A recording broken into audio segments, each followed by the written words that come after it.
All right, let's get this thing going. Let's get this thing going. Welcome. Oh, it's true what they say. You never see a bird in the sky? It's just circling and circling. It's hungry. It's just like a hawk or a vulture, and it's making its way down. It's descending down because it wants to eat something that's on the floor. Sometimes I feel like that's me. I know I gotta just land already so I can start this thing, but I keep cycling and cycling. Anyway, I've landed and I'm here on this couch right now. Welcome to the YouTube Sports Network. I am your host, Mr. Devin, and today we're going to talk about the Chiefs and the Chargers. I got to talk about this game because it was a good game, it was an exciting game, and it was a very good broadcast by YouTube. I got to say, it was a very good broadcast by YouTube. Rich Eisen, he likes to hear himself talk. He has no worries in the world. We know about this stuff. He has no worries in the world. He's funny. He tries to be funny. There was some humor in there. And nothing to worry about. The guy's feeling great. His teammate on the broadcast was Kurt Warner. I'm thinking, who is that? He sounds like Jay Feely. But I'm like, Jay Feely does CBS, to my knowledge. Now, YouTube they're offering the NFL ticket, I think, through YouTube TV, which was, I gotta say, I'm telling you, YouTube, that broadcast was really good. It was really good. There wasn't a lot of stoppages where you watch these national games and it's stoppages and it just doesn't have a lot of flow. They had a good flow, good production, great crowd. They're big time football fans over there in Brazil, so obviously they're passionate people. So then you introduce to them the American, although they've had a game there before, right? I'm pretty sure they did. The Packers played there because I remember they were talking about the turf. The condition of the turf, it wasn't good, so they did a lot of research and they did a lot of work, or whatever they did. They made the turf better, and there wasn't a lot of slippage. People weren't sliding all over the place, so everything about it was good. The fans, they obviously appreciated to see the American athletes because we do have tremendous athletes in this country. Let's be honest, and it's an exciting game when it's done right, and that game was done right. And what I want to talk about is that I'm going to give the numbers. I'm a numbers guy. Numbers are important. Stats are facts, right? I guess you could say stats are facts. Facts are stats. Are they interchangeable? Yeah, probably. But stats are facts, but most importantly, you need to have an opinion. You can have all the stats you want, but what are you saying it for? Why are you saying it? What is the purpose? What purpose are the stats serving? So without further ado, I'd just like to say a few stats. In that game, Justin Herbert was 25 of 34. First of all, 25 of 34. Was that 71? It was like 70-something%. I got my calculator here. 25 of 34. So 25 of 34. That was a 71% completion percentage. Amazing. He threw for 318 yards, 3 touchdowns, no interceptions, and 131.7 QB rating. What a great game. He played assertive. He looked amazing. And he made all the throws. That's one thing about Justin Herbert. He obviously has a good arm, but he's a very accurate quarterback. And he's using his legs. He does it from time to time. And when he does, those big strides. He has those big strides. He gets upfield, though. He makes, he's an effective runner. What happened was he was throwing a lot. That's one thing they took note of course, this broadcasters, and I'm sure most people did. But he was throwing a lot, throwing early and throwing often. And Jim Harbaugh, how do you say his name? Jim Harbaugh. He was, what is that? It's a defense first, right? You think, or at least have a good defense. He's an offensive guy, though, right? So his teams usually have good defenses, but they usually a hard-nosed run the ball. But they came out throwing the ball a lot, and that was very noticeable. And I'm just looking at the numbers here because I'm like, what am I going to share with you first? Because if anything, what we did notice and what I noticed, and I'm like, let me look at last year's stats, right? Because 300 yards passing, 34 pass attempts, and 3 touchdowns on the game. This is for Herbert. Last year, Justin Herbert had 10 games where he had 30-plus pass attempts. 10. So game one he had 30 plus. Last year he had 10 plus. He had 10 games with 30 plus, but most of those 30 plus pass attempt games didn't happen until the second half of the season. Because early on his numbers were, if you look at it, he didn't throw for many yards last year early in the season.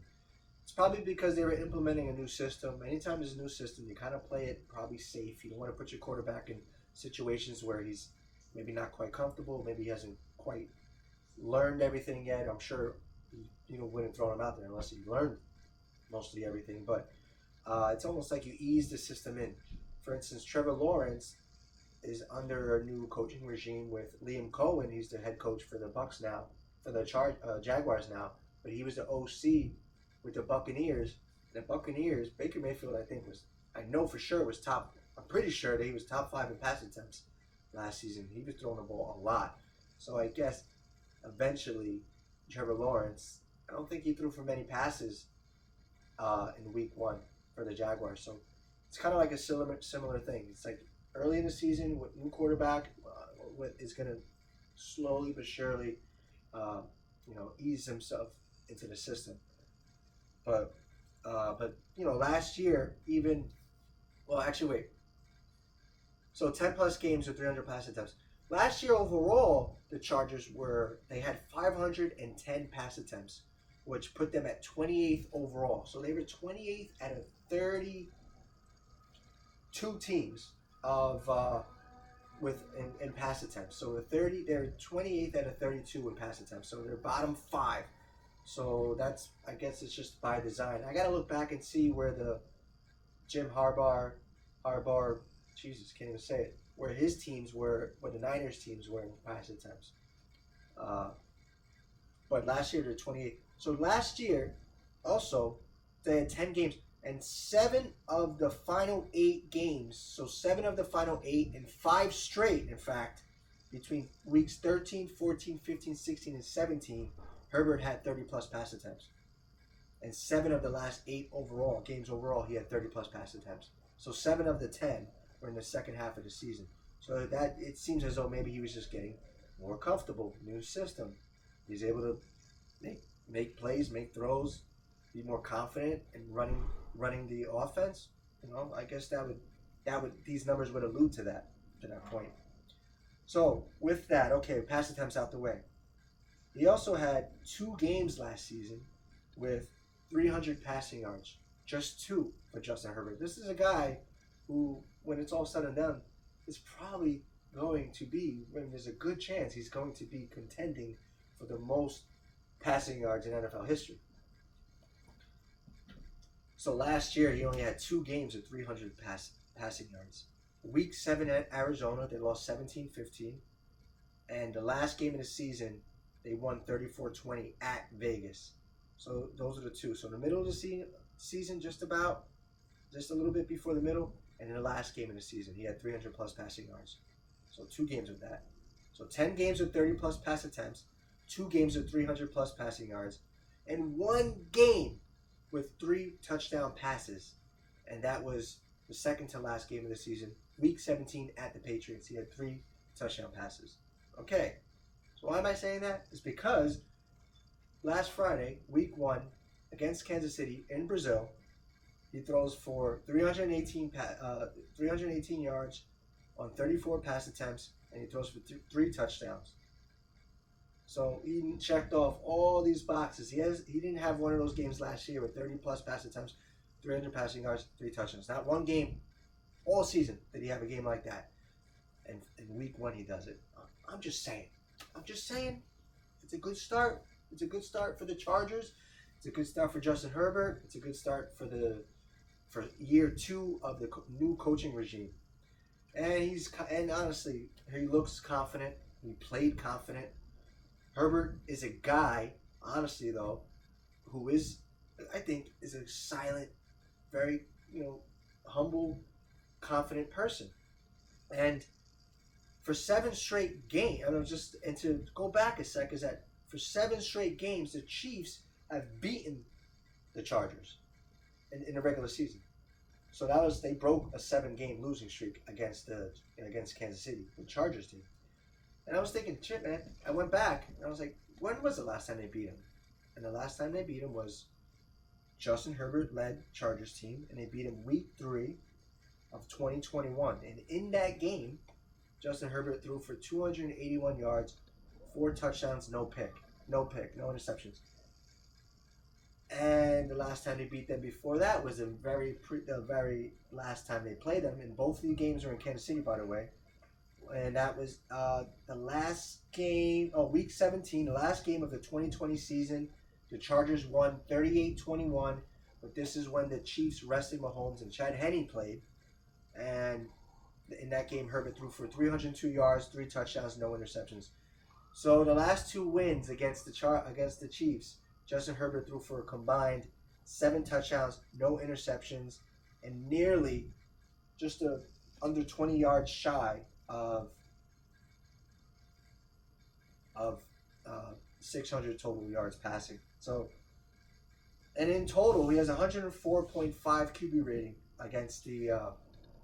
His 104.5 QB rating against the Chiefs in his career. I think in 10 games, and he's thrown for 21 touchdown passes. I think 5 or 6 interceptions.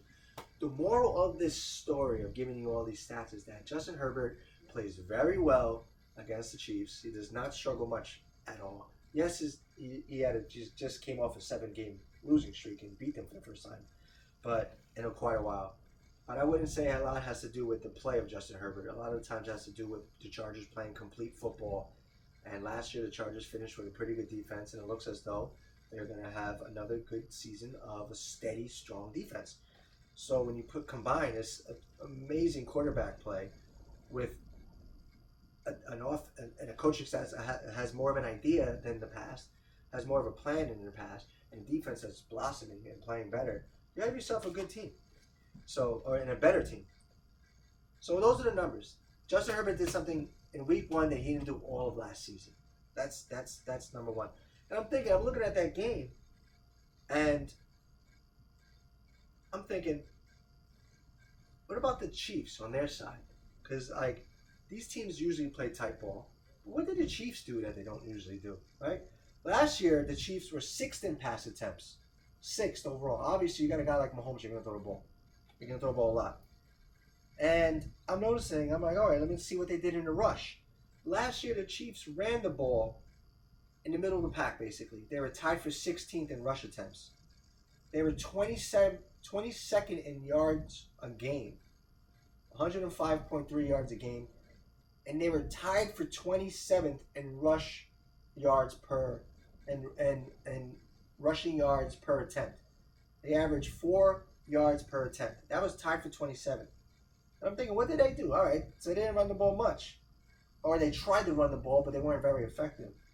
And in this last game, Isaiah Pacheco, 5 carries for 25 yards. Kareem Hunt, 5 carries for 16 yards. So your running backs had a combined 10 carries for 41 yards. And I'm thinking, all right, so what was the Chargers' rush defense last season? They were 14th in yards a game. So they were pretty good. They were just about the middle of the league. Can't say they were bad.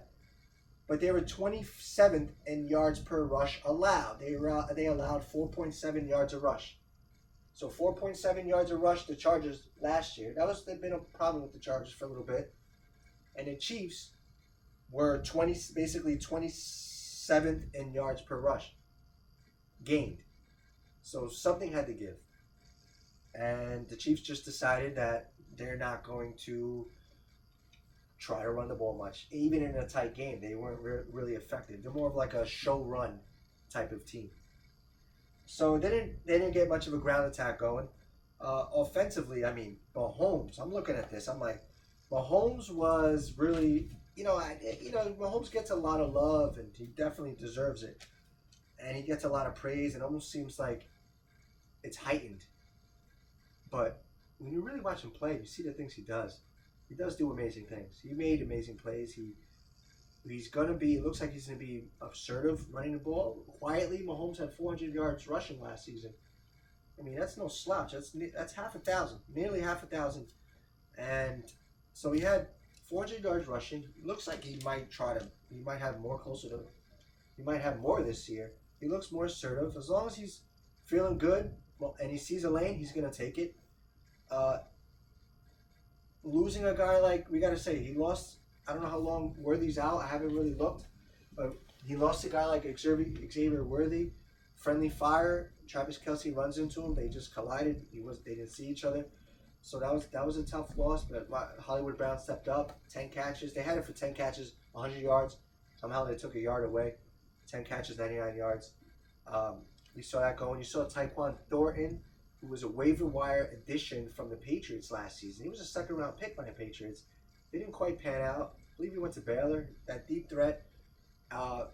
Chiefs claimed him last season. Didn't really get too involved. In his first game with the Chiefs this year, looks like he's going to be or try to be their deep threat. Juju Smith, I forget. I'm like, he's still there, still active, still playing, still being relied on. Maybe they're going to have to get there like the Chiefs have been doing since Tyreek Hill's left. They've been putting the pieces together because Mahomes is a guy that could make best with all the pieces that he has. So I'm thinking, why didn't Chiefs run the ball much?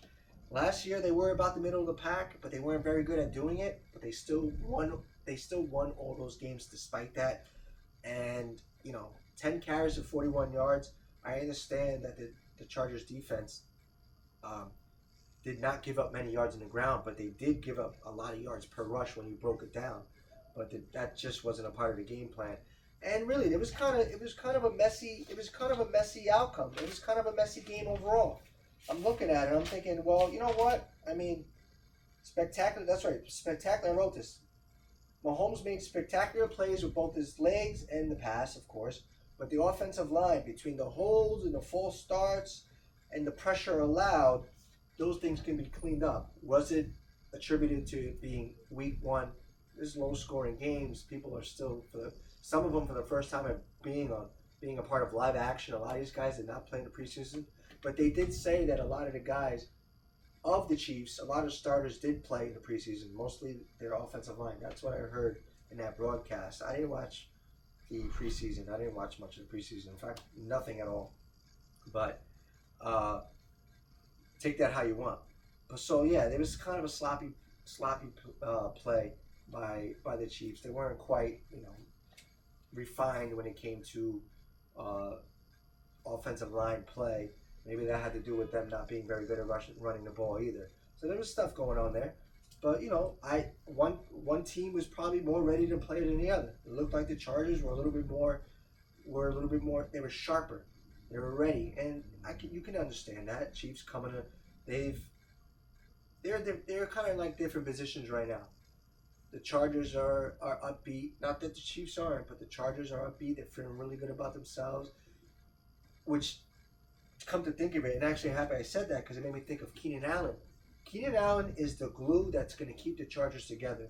You got a lot of guys in that locker room that feel like they're all on the same page, all in like one nucleus, all in one mind that are working together and alike. Keenan Allen, dirt offensively. Justin Herbert, offensively being, the leader. Keenan Allen be the vocal leader. Bringing in the Ladd McConkey and Quentin Johnston, bringing those guys in, like nurturing them, teaching them when he can, because he said in a post-game interview he's never been around a young group of receivers like these guys that are just ready. They don't need much refining. They're just ready. And honestly, that makes them a scary, scary depth chart. And it's one of the few depth charts in the league where you really have to consider all wide receivers for fantasy football, that is. Like, Quentin Johnson has been the most added wide receiver in fantasy this year. Last year he had, so far, it's week one, but obviously 2 touchdowns. You catch 2 touchdowns, which he did a lot last year. He caught 8 touchdown passes last year.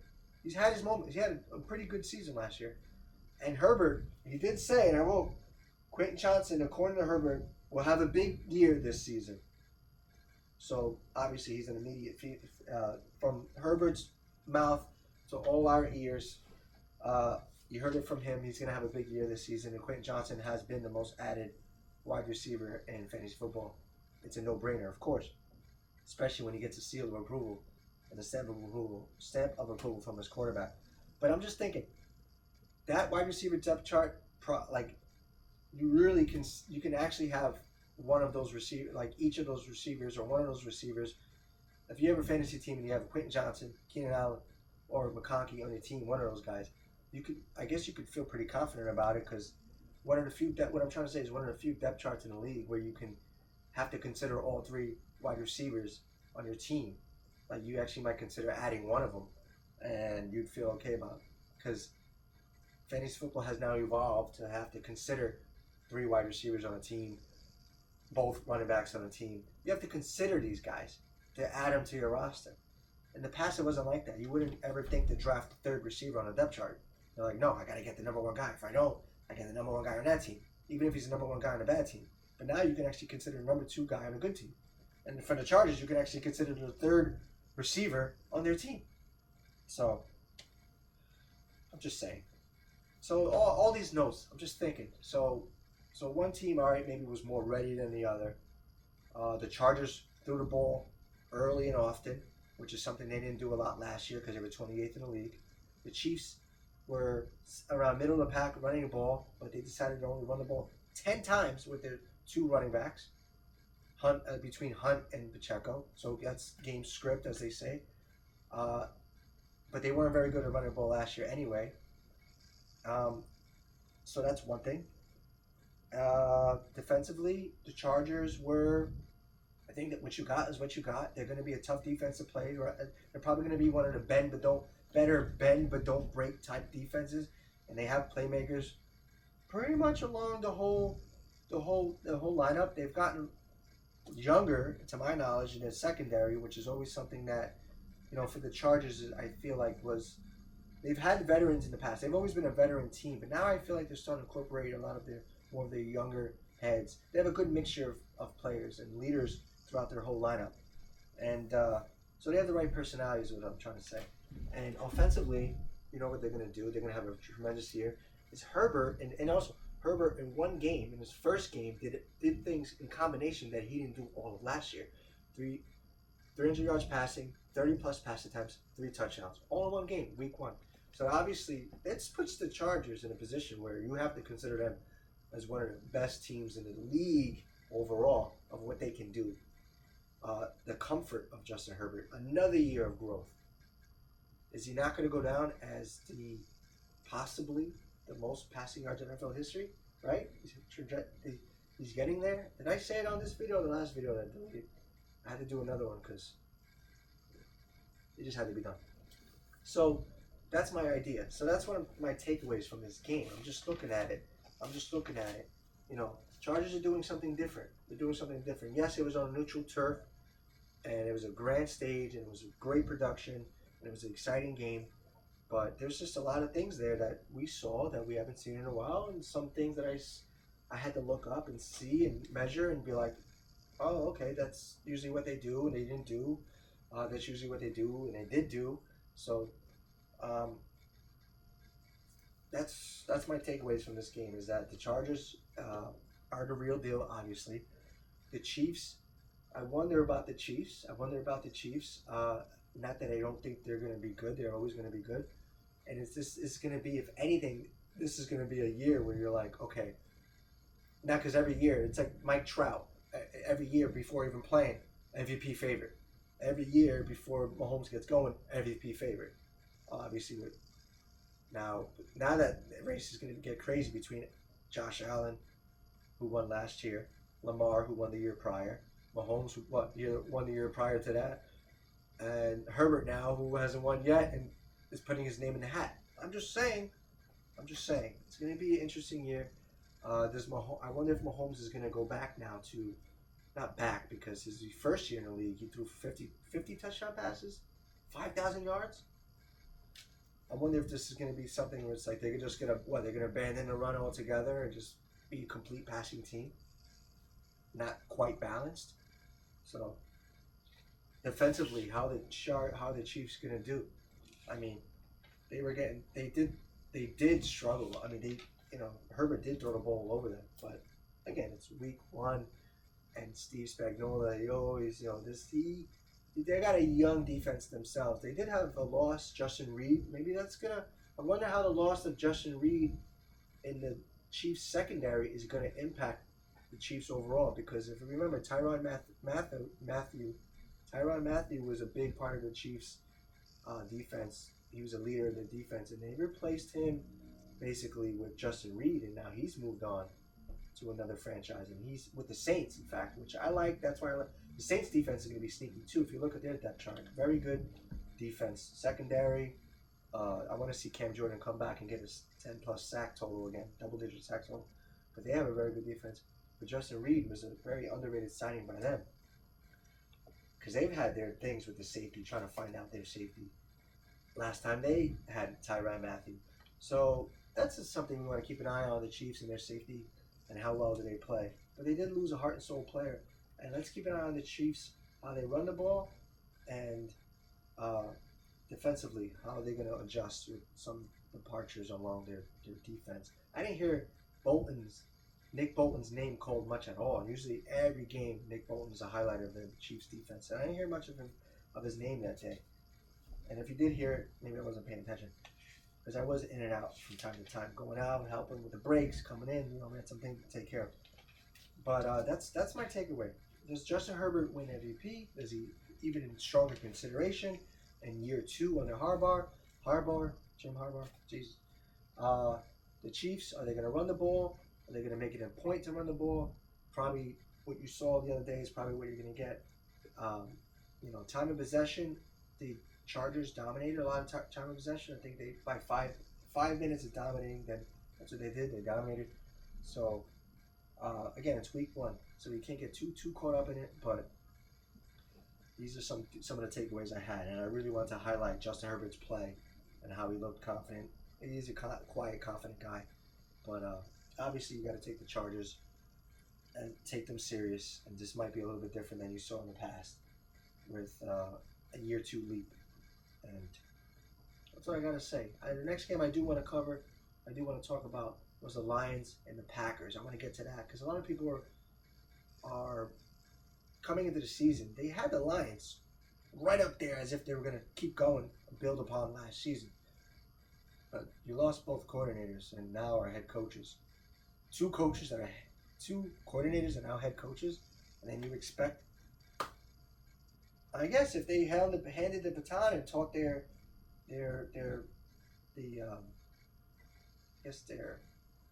understudies, if they taught their understudies everything they needed to succeed, then that's one thing. But we'll get into that next video. But Chiefs, Chargers, that's all I got to say. What do you think? I'm out.